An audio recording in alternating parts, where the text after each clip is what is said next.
안녕하세요. 새로운 생각에 아름다움을 더하는 재미있는 미술 시간입니다. 오늘의 배움 주제는 무엇일까요? 오늘은 선생님과 함께 얼굴 없는 자화상에 대해 알아보겠습니다. 오늘의 배움 순서는 다음과 같습니다. 먼저 자화상이 무엇인지 알아보고 자화상 작품과 얼굴 없는 자화상 작품을 함께 감상해 보겠습니다. 오늘 배움 주제는 자화상인데 자화상과 비슷한 말에는 초상화도 있어요.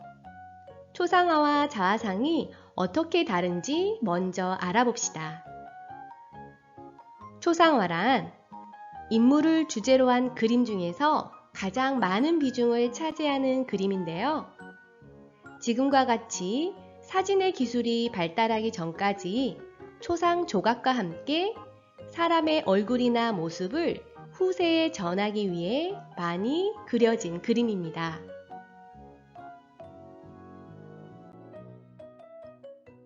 그렇다면 자화상이란 예술가 스스로 자신이 모델이 되어 자기 자신을 표현한 그림을 말합니다.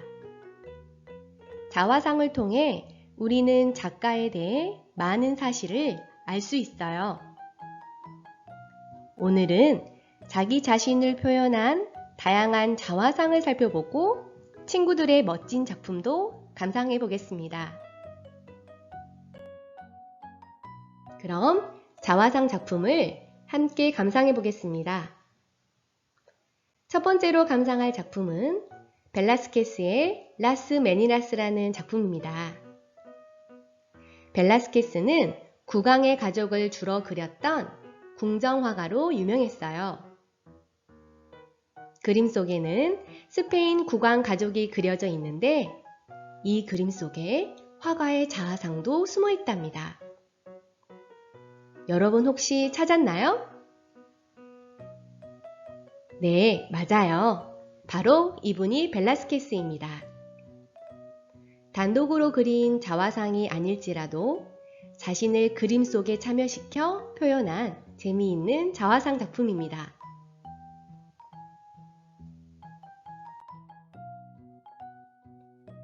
자화상에 대한 관심은 17세기 르네상스 시대에 본격적으로 시작되었답니다. 이 시기에는 화가들의 사회적 지위가 높아지면서 자신의 직업에 대한 자부심을 자화상으로 표현하기도 했어요. 특히 화면에 보이는 렘브란트라는 화가는 40여 년 동안 100여 점에 달하는 자화상을 그린 화가로 무척 유명합니다.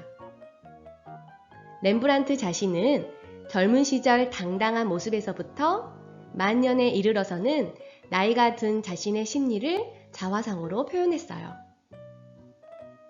이처럼 자화상은 자신의 솔직한 마음과 심리를 드러낼 수 있는 좋은 표현 방법입니다. 렘브란트 다음으로 자화상을 많이 그린 화가는 누구일까요? 바로 우리 친구들도 잘 알고 있는 고흐입니다. 고흐는 40여 점의 자화상을 남겼어요. 고흐는 우울증을 앓기도 하고 무척 가난했고 견디기 힘든 고독 속에 살았어요. 그래서 고흐는 이를 이겨내기 위해 자화상을 그렸다고 합니다.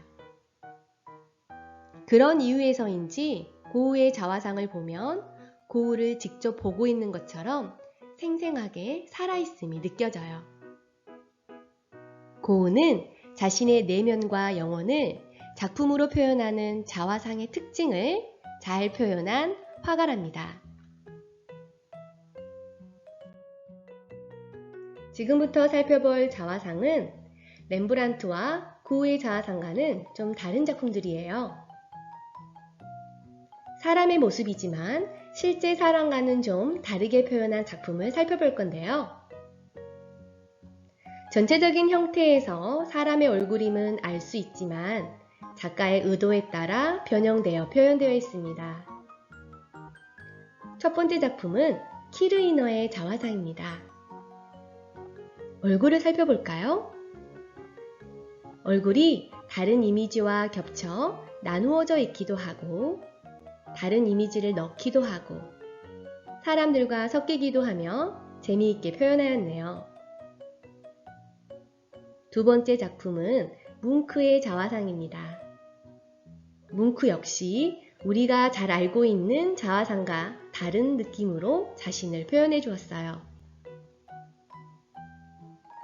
사람들의 모습을 긴 얼굴과 긴 목으로 표현한 유명한 화가 모딜리아니의 작품 역시 개성 있는 표현을 찾아볼 수 있습니다.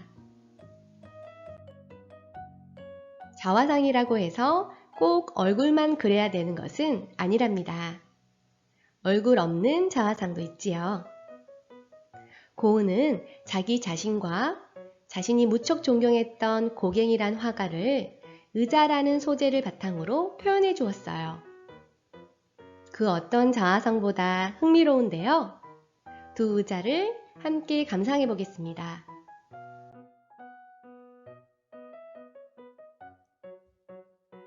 고흐의 의자를 볼까요? 고흐는 자신을 상징하는 의자를 당시 소박했던 농부들이 주로 사용했던 의자로 표현해 주었어요. 또한 의자 위에는 고흐가 평소 즐겼던 담배 파이프와 담배 쌈지를 올려놓은 것으로 자신을 표현해 주었습니다. 이 그림만 봐도 고흐의 모습이 상상이 되는데 여러분 어떤가요? 고갱의 의자를 살펴볼까요? 소박했던 고흐의 의자에 비해 고갱의 의자는 무척 화려해 보입니다. 팔걸이도 있고 의자 위에는 불타는 초와 책이 놓여 있는 그림으로 고갱에 대한 고흐의 애틋한 마음이 표현되었습니다. 또 다른 고흐의 작품 침실에서도 자신을 표현한 것을 알 수 있습니다. 이처럼 자화상이란 화가 내면 심리 상태가 다양한 방법으로 표현되어 있어요. 지금까지 평면으로 된 그림을 보았다면 입체 작품도 함께 살펴볼까요? 사람을 표현했지만 어디가 머리인지 어디가 얼굴인지 알 수가 없습니다. 이렇게 사실적으로 표현하지 않아 무엇을 표현했는지 알 수 없지만 순수한 조형 원리를 활용하여 자신의 생각과 느낌을 표현한 것을 추상 표현이라고 합니다. 우리는 이런 작품을 보면서 상상의 이야기를 지어낼 수도 있고 여러분 역시 이렇게 재미있는 자화상을 만들 수도 있어요. 지금부터는 얼굴 없는 자화상을 입체로 표현한 친구들의 작품을 감상해 볼 거예요. 친구들의 작품을 보면서 여러분만의 아이디어도 구상해 봅시다. 첫 번째 자화상 작품입니다. 무엇이 보이나요? 알사탕, 건전지, 레고 블럭, 장난감 돈도 볼 수 있네요. 이 작품을 보니 친구의 어떤 모습이 떠오르나요? 이 친구는 레고 블럭을 좋아할까요? 찬호라는 친구는 돈과 게임을 좋아하는 자신을 표현했다고 합니다. 그래서 돈으로 만든 탑, 돈을 나르는 인형으로 자신의 멋진 미래를 표현해 주었어요. 자신의 특징과 꿈을 자화상으로 재미있게 표현한 작품입니다. 또 다른 얼굴 없는 자화상 작품 기대되는데요. 이 작품 속에는 무엇이 보이나요? 야구공, 신발, 흙 등의 재료를 찾을 수 있어요. 이 작품을 보니 친구의 어떤 모습이 떠오르나요? 이 친구의 꿈은 무엇일 것 같아요? 이 친구는 자신의 취미 생활을 보여주면서 자기 자신을 표현했다고 합니다. 축구를 좋아하고 다 헐어버린 운동화에 음악을 좋아하는 자신을 표현하기 위해 CD를 조각내어 붙였습니다. 이 친구의 즐거운 상상도 느낄 수 있는 자화상 작품입니다.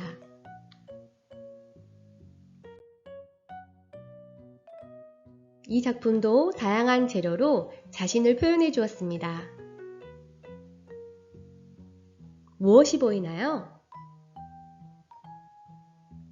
안경, 귀마개, 건전지, 자, 그리고 줄자도 있는 입체 자화상입니다. 이 작품을 보니 이 친구는 어떨 것 같나요? 자신의 어떤 모습을 중요하게 생각하는 친구일까요? 이 작품에는 자신의 외모와 취미, 성격, 좋아하는 것을 모두 담았다고 합니다. 플라스틱 용기 안에는 자신을 표현하는 여러 가지 물건이 가득 담겨 있으며 수학을 좋아하고 시끄러운 걸 무척 싫어하는 학생입니다. 또한 자신의 생활을 유지하기 위해서는 배터리 충전이 필요하다는 재미있는 상상력까지 더해져 보는 이에게 상상의 즐거움을 주는 자화상입니다.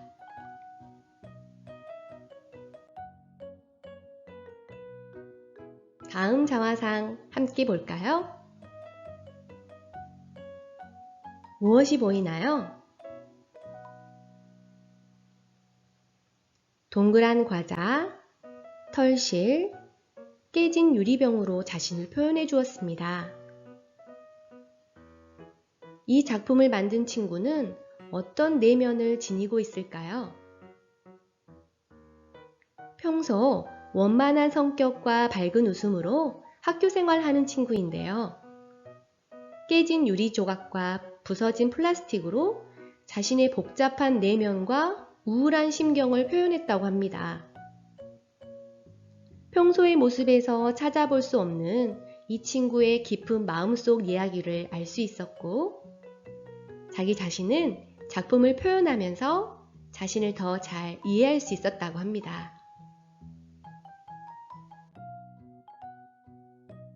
마지막으로 살펴볼 자화상 작품입니다. 무엇이 보이나요? 바둑알, 나무젓가락, 건전지, 실 등으로 자신의 내면을 표현해 주었습니다. 이 작품을 만든 친구에게는 어떤 이야기가 숨어 있을까요? 겉으로는 무척 조용하고 소극적인 학생이지만 자신의 머릿속은 복잡하다고 합니다. 그래서 이를 공장으로 표현했는데 복잡한 심경을 실표로 표현하고 또 그 실들을 거미줄처럼 연결하여 다른 재료들과 잘 어우러지게 표현했습니다. 얼굴을 그대로 그리는 자화상 못지않게 자신을 표현할 수 있는 이야기와 다양한 물건들을 바탕으로 색다른 얼굴 없는 자화상 만나보았습니다. 오늘은 선생님과 함께 자화상이 무엇인지 알아보고 다양한 자화상 작품도 감상해 보았습니다. 자화상이란 자신을 사실적으로 표현할 수도 있고 또 자신의 내면과 심리를 표현할 수 있는 다양한 대상을 이용하여 색다르게 표현해 볼 수도 있었어요. 여러분도 얼굴 없는 자화상을 표현해 봅시다. 나는 누구일까요? 나는 무엇으로 표현할 수 있을까요? 여러분의 얼굴 없는 입체 자화상으로 내 이야기를 담아봅시다. 오늘도 우리 친구들 수고했어요. 다음 시간에 또 만나요. 안녕!